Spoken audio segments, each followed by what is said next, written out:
But now we want to move on to the design phase, and in terms of the sub-phases that we're going to deal with, there's two of them. One, the design phase commissioning plan, and the other, design review. And again, the BCA refers to this phase as during the design phase, the commissioning process confirms that design documentations, plans, specs, basis of design, etc., are consistent with each other, include commissioning requirements, and meet the owner's project requirements. So we are in this situation now, and I'm going to turn it over to Sam in just a second to talk about this commissioning plan and other aspects of the design phase, where we've heard some of the discussion earlier that if we're not brought in at pre-design, I guess at least let's hope we're brought in at design, if we can be. But if there's no OPR, what do you do? And how do you begin to work through the process if you're not there right from the beginning? And also, what do you do even if you are? So I'll turn it over to Sam. Yeah, one of the first comments I'd like to make, a general comment on the design phase commissioning plan, is that this is a living document. You're going to update it as design changes and other activities and processes take part in through the design and into construction. I think there's about 5 elements of a design phase commissioning plan that are very important. First of all, you should call for a design team kickoff meeting. At this meeting, you're going to establish the purpose and requirements of commissioning, discuss the process, and establish the individual roles that the team members are going to play. The architect, the engineer of record, the owner, by then possibly the construction manager, project manager will be on board. They're going to be part of a team effort.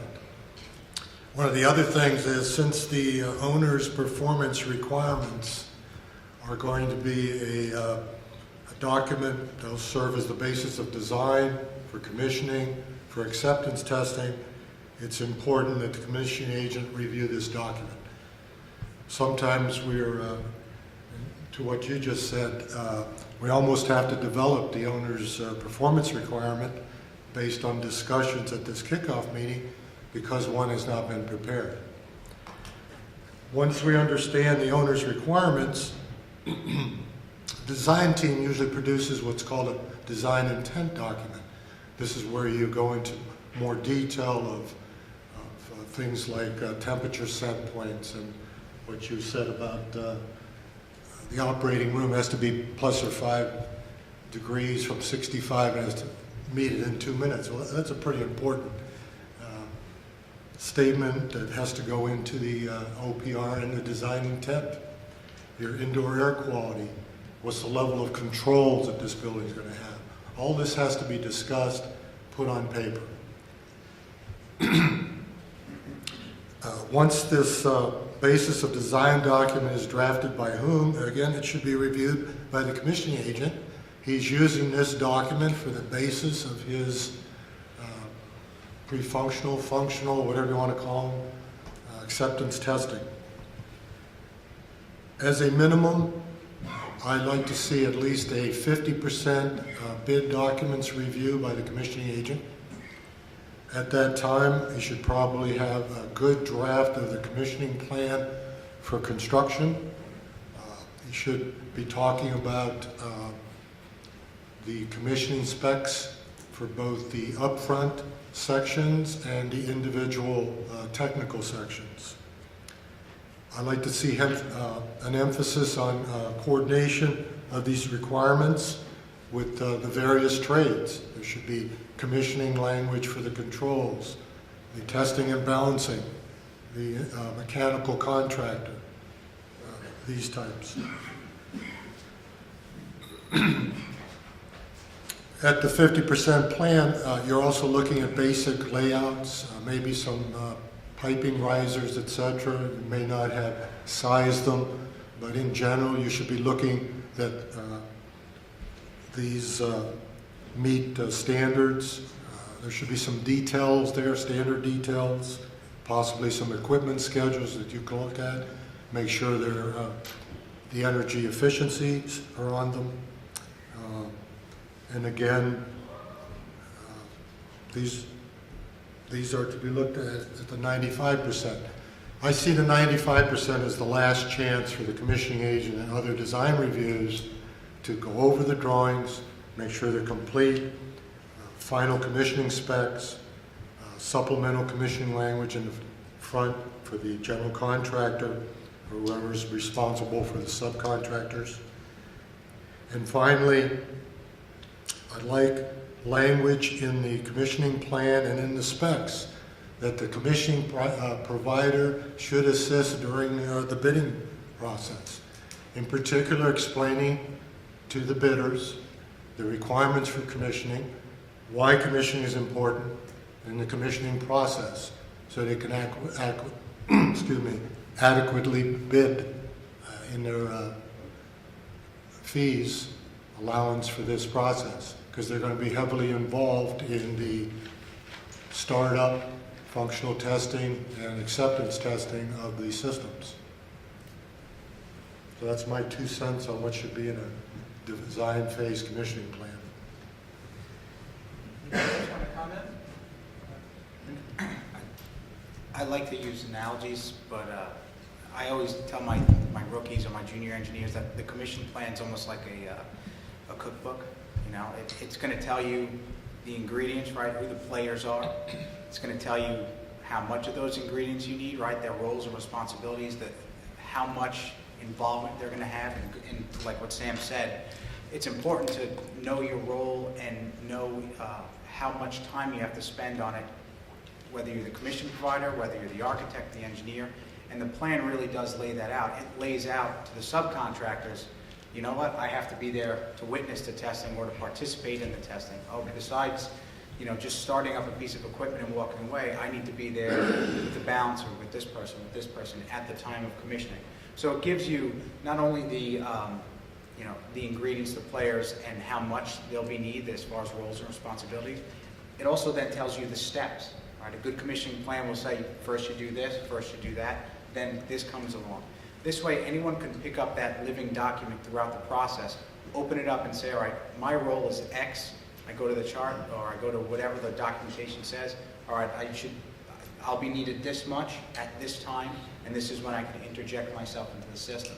You know, just like you would follow a good recipe and you know, to the T, a commissioning plan, you know, should be the same thing. It should give you all that and the steps, so at the end you have a nice finished product. And you know, if you learn tricks along the way that maybe cut the time down in half or spice it up a little bit differently, you can interject that as well. So that's how I, you know, personally I like to view the commissioning plan, or try to explain that to my junior engineers. And that kickoff meeting that Sam mentioned is very critical. You could put together a plan, you could distribute it, you could have the owner say this is how it's going to be, but having the group around the table and the commissioning authority explaining to each person and the roles and responsibilities is really the best way to get things done. A lot of times people don't want to have the kickoff meeting. They think it might be too early in the process, but I think it can never be too early. We don't have to be spending a lot of time on there, but at least let's get all the key players together and say this is what you would expect down the road. It goes back to the question I asked in the previous session, though. Who convenes that meeting? And the owner convenes it typically, or the CXA convenes it, or? Well, I will sort of... Let's say the kickoff meeting, the Yeah. charrette.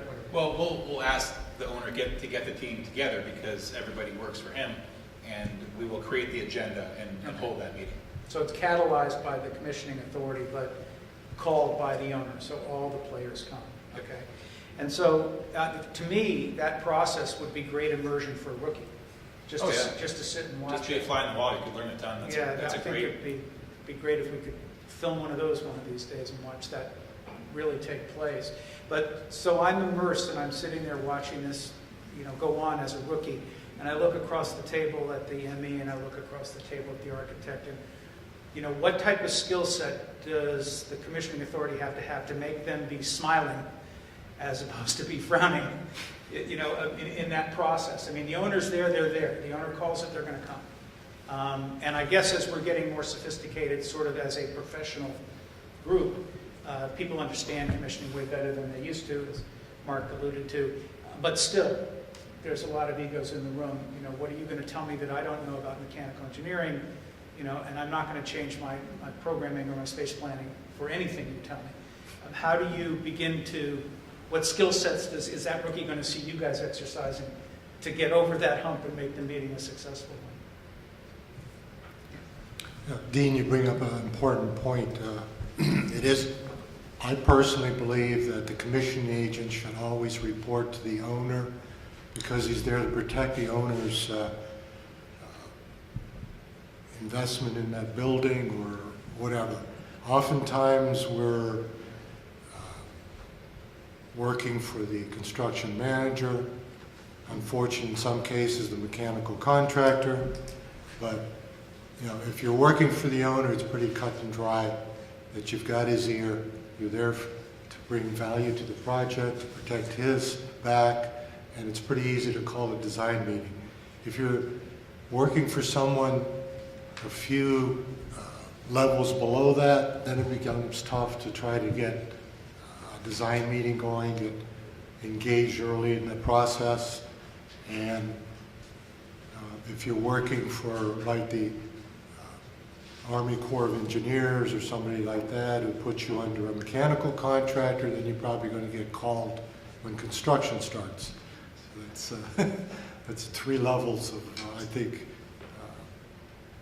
where you should have an ear to get a meeting with the design team as soon as possible. Yeah, I think there's a couple of things to keep in mind when you're having this initial kickoff meeting. I think you need, as a commissioning authority, you need to really keep the project team focused on what the goal is, and I think you're all, everybody around the table is really trying to get, a building built on time, kind of on budget, and one that works and meets the performance goals and expectations of the owner. So, if you keep things focused on that, that's an important aspect that we're all working towards the same goal. Second thing is you need to understand what your role is as the commissioning authority, and I think where we see potentials for conflict is where the commissioning authority is kind of overstepping their bounds and doing things that really isn't in their role and responsibility. As the commissioning authority, you're reviewing the design, you're making recommendations and observations, but at the end of the day, the architect or engineer of record is the designer of record, and it's their design. They have the professional liability of that design, and that needs to be respected as the commissioning authority, and ultimately, final decisions of design are the designer of record. So I think that needs to be clear. You're not redesigning the building as the commissioning authority, or you shouldn't be. That's not your role. Your role is to verify that the building is performing and meeting the owner's project requirements, and that's documented. I think from a construction standpoint, your goal is really needs to be communicated. Your goal is not to catch contractors making a mistake. Your goal is to help them get it right the first time. And I think if you're able to kind of communicate that and put strategies and tools and systems in place to help them do that, that's a much more successful process than just going out and finding mistakes and being a policeman. And so I think, the industry has evolved a lot over the years, and kind of moving from much more of a proactive role from a after the fact kind of finding issues. So. And I think that's what I was saying earlier. It seems to me that those of us in the room who are engaged in the buildings world and the energy world, performance world, we're seeing a lot more awareness of the need for functional performance and the need for high performance in buildings than I think we would have been talking about 20 years ago or 25 years ago. So it's moving. I think you're right. LEED is a catalyst for that, and some other activities are too.